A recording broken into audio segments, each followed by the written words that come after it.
சற்றுமுன் வெளியான தகவல். எல்பிஜி வாடிக்கையாளர்கள் கேஒய்சி சமர்ப்பிக்க மார்ச் 31ஆம் தேதி தான் கடைசியா. மீறினால் சிலிண்டர் நிறுத்தப்படுமா? அதை சொல்லி தான் பார்க்க போறோம். நீங்க நம்ம சேனல் சப்ஸ்கிரைப் பண்ணாம இருந்தீங்கன்னா மறக்காம லைக் பண்ணிக்கோங்க, சப்ஸ்கிரைப் பண்ணிக்கோங்க. மற்றவர்களுக்கு தெரியப்படுத்த ஷேர் பண்ணுங்க. சமையல் எரிவாயு சிலிண்டர் இணைப்பை பயன்படுத்தும் வாடிக்கையாளர்கள் தங்களது விவரங்களை ஆன்லைன் மூலம் சமர்ப்பிக்க வரும் மார்ச் 31ஆம் தேதி கடைசி நாள் என சமூக வலைதளங்களில் பரவும் செய்திக்கு எண்ணெய் நிறுவனங்கள் விளக்கம் அளித்துள்ளது. தமிழகத்தில் சமையல் எரிவாயு சிலிண்டர்களை இந்தியன் ஆயில் நிறுவனம், இண்டென், பாரத் பெட்ரோலியம் உள்ளிட்ட நிறுவனங்கள் வழங்கி வருகிறது. இவ்வாறு சமையல் எரிவாயு சிலிண்டரை பெரும் வாடிக்கையாளர்களின் விவரங்களை எண்ணெய் நிறுவனங்கள் சேகரிக்கின்றன. இவை ஆன்லைன் மூலம் சரிபார்க்கப்பட்டு வருகிறது. இதற்காக இறுதி நாள் வரும் மார்ச் 31ஆம் தேதி என சொல்லப்படுகிறது.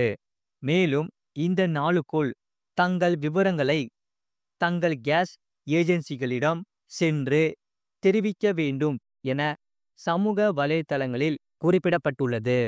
மேலும் வாடிக்கையாளர்களுக்கு சம்பந்தப்பட்ட கேஸ் ஏஜென்சியும் மெசேஜ் அனுப்பியுள்ளது.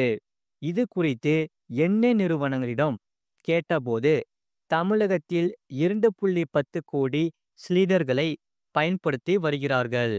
அவர்கள் உண்மையான வாடிக்கையாளர்களா என்பதை அறிய வேண்டியுள்ளது. போலிகளை கண்டறிந்து கையும் களவுமாக பிடிப்பதற்காகவே வாடிக்கையாளர்களின் விவரங்கள் ஆன்லைன் மூலம் சேகரிக்கப்பட்டு வருகிறது. மேலும் வாடிக்கையாளர்கள் கேஸ் ஏஜென்சிகளுக்கு சென்று ஆதார் கார்டு, பயோமெட்ரிக் விவரங்களை சமர்ப்பித்துவிட வேண்டும். அப்போது வாடிக்கையாளர்களின் செல்போன் எண்ணுக்கு குறுஞ்செய்தி வரும். ஒருவேளை கேஸ் ஏஜென்சிகளுக்கு நேரில் செல்ல முடியாத வாடிக்கையாளர்களின் வீட்டிற்கே ஏஜென்சி ஊழியர்கள் சென்று விவரங்களை சேகரித்து விடுவார்கள். எனவே இதற்கெல்லாம் இதுவரை எந்த காலக்கெடும் விதிக்கப்படவில்லை. எனவே சமூக வலைதளங்களில் பரவும் தகவல்களை நம்பாதீர்கள் என எண்ணெய் நிறுவனங்கள் தெரிவித்துள்ளன. மேலும் ஒரு எச்சரிக்கையும் SMS மூலம் வருகிறது. அதில் உங்கள் கேஸ் மானியத்தை தொடர்ந்து பெற ஆதார் அட்டையுடன் கேஸ் ஏஜென்சிக்கு வந்து பதிவு செய்யப்பட வேண்டும். தவறும் பட்சத்தில் சிலிண்டர் பதிவு நிறுத்தப்படலாம் என சொல்லப்படுகிறது. அது மட்டும் இல்லாமல் ஆதார் வாங்கி 10 வருஷம் ஆயிருச்சா? அப்போ உடனே இந்த வேலையை முடிக்க. ஏன் தெரியுமா? அதை சொல்லி தான் பார்க்க போறோம். நீங்க நம்ம சேனலை சப்ஸ்கிரைப் பண்ணாம இருந்தீங்கன்னா மறக்காம லைக் பண்ணிக்கோங்க, சப்ஸ்கிரைப் பண்ணிக்கோங்க. மற்றவர்களுக்கு தெரியப்படுத்த ஷேர் பண்ணிக்கோங்க. அதாவது இந்தியாவில் மக்களுக்கு வழங்கப்பட்டுள்ள ஆதார் அட்டை மிகவும் முக்கியமான அடையாள ஆவணமாக உள்ளது.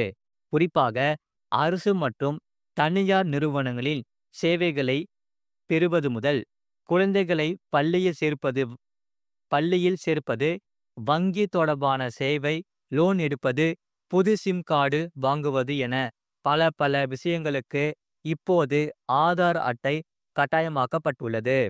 ஆனாலும் 10 வருடங்களுக்கு ஒருமுறை ஆதார் தகவல்களை புதுப்பிக்க வேண்டும் என இந்திய தனித்துவ அடையாள ஆணையம் தெரிவித்துள்ளது.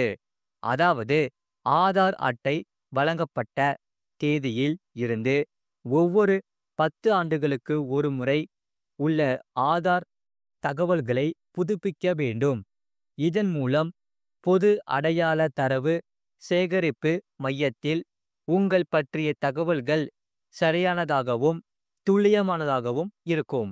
அதுவும் நீங்கள் ஆவணங்களை புதுப்பிப்பதற்காகவே UIDAI இல் ஒரு சிறப்பு அம்சம் சேகரிக்கப்பட்டுள்ளது.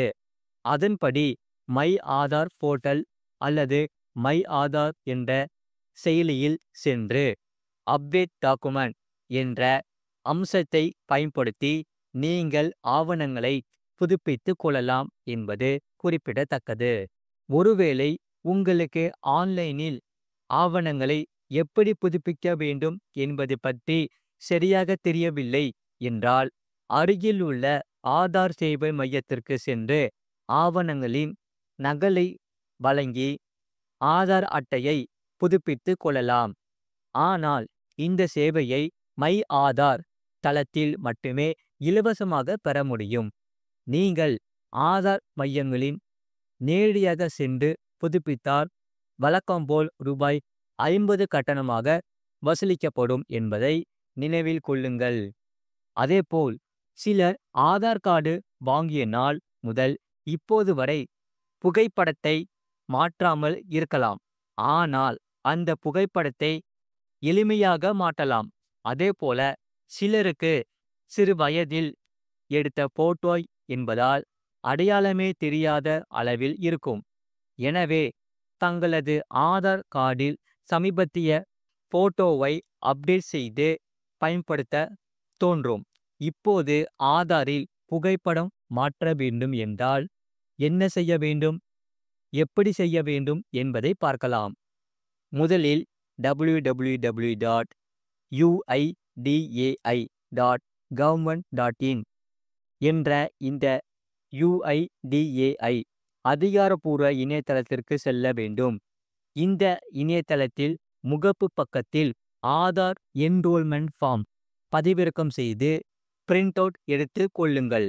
அடுத்து நீங்கள் பதிவிறக்கம் செய்த பிரிண்ட் எடுத்த அந்த படிவத்தை பூர்த்தி செய்து கொள்ளவும். அந்த படிவத்தை உங்களுக்கு அருகாமையில் இருக்கும் ஆதார் சேவை மையத்தில் சென்று ஆதார் சேவை மைய அதிகாரியிடம் அளிக்கவும். ஆதார் சேவை மையத்தில் உங்களது பயோமெட்ரிக் விவரங்களை அளிக்க வேண்டும். அனைத்தையும் சரியாக அளித்த பின்பு ஆதார் சேவை மைய அதிகாரி உங்களை அங்கேயே புகைப்படம் எடுத்து கொள்வார். அவ்வளவுதான், உங்களது ஆதார் அட்டையில் புகைப்படத்தை மாற்றுவதற்கான செயல்முறை முடிந்துவிட்டது. இப்போது உங்களுக்கு ஒரு URN எண் அதற்காக ஒப்புதல் படிவத்துடன் அளிக்கப்படும் என்பது குறிப்பிடத்தக்கது. இதை கொண்டு உங்களுக்கு சேவையின் நிலையை நீங்கள் அறிந்து கொள்ளலாம் என்பது குறிப்பிடத்தக்கது. இது போன்ற செய்திகளை உடனுக்குடன் அறிந்து கொள்ள மறக்காம சேனலை சப்ஸ்கிரைப் செய்யுங்கள். மற்றவர்களுக்கு தெரியப்படுத்த ஷேர் செய்யுங்கள். அதாவது கீழே ரைட் சைடில் பார்த்தீங்கன்னா ஒரு ஒயிட் கலர் பாக்ஸ் இருக்கும். அதான் சப்ஸ்கிரைப் பட்டன். அது நீங்கள் சப்ஸ்கிரைப் பண்ணிக்கோங்க. பக்கத்தில் பெல் பண்ணி கிளிக் பண்ணிக்கோங்க. அப்போ தான் நாங்கள் போகிற வீடியோஸ் எல்லாம் உங்களுக்கு காமிக்கும். மறக்காமல் மற்றவர்களுக்கு தெரியப்பட்டும் ஷேர் பண்ணிக்கோங்க.